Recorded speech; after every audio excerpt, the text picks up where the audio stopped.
Maintenant, on va décrire les muscles du bras. On va commencer par la face antérieure. Et tout d'abord, le muscle biceps. Comme vous remarquez, le biceps brachial, il est composé par deux chefs. Un chef long et un chef court.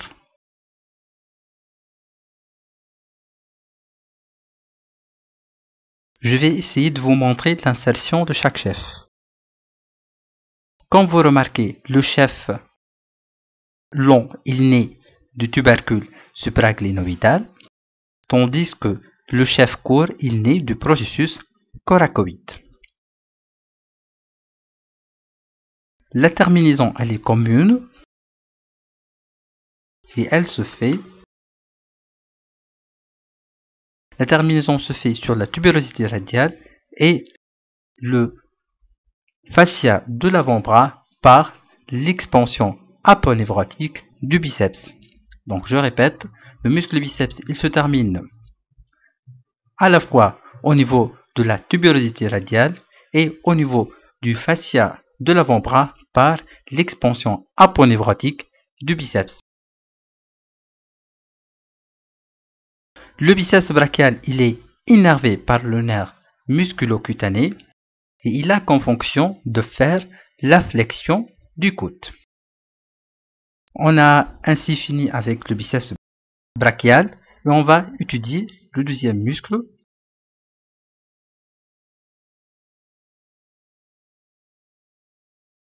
qui sera le coracobrachial.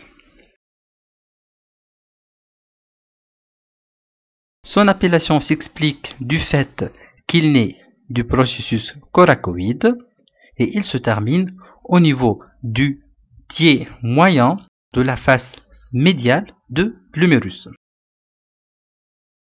Comme le biceps brachial, il est innervé par le nerf musculo-cutané, mais la particularité c'est qu'il est même traversé par ce nerf.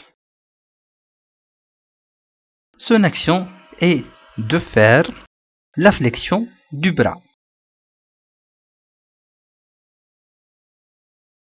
Le troisième muscle et le dernier de la face antérieure du bras sera le muscle brachial antérieur. Il naît du tiers moyen de la face latérale et médiale de l'humérus et il se termine au niveau de la tubérosité ulnaire. Il est également innervé par le nerf musculo-cutané et il a comme fonction de faire la flexion du coude. On a ainsi fini avec la face antérieure, passons à étudier la face postérieure du bras.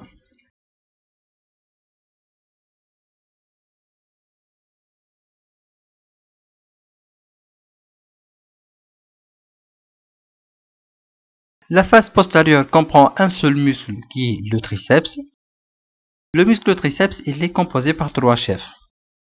Un chef long qui naît. Voilà, vous remarquez bien que le chef long, il naît du tubercule infraglinoïdal de la scapula. Un chef latéral. Et juste au-dessous, le chef médial. Les deux chefs latéral et médial naissent de la face postérieure de l'humérus.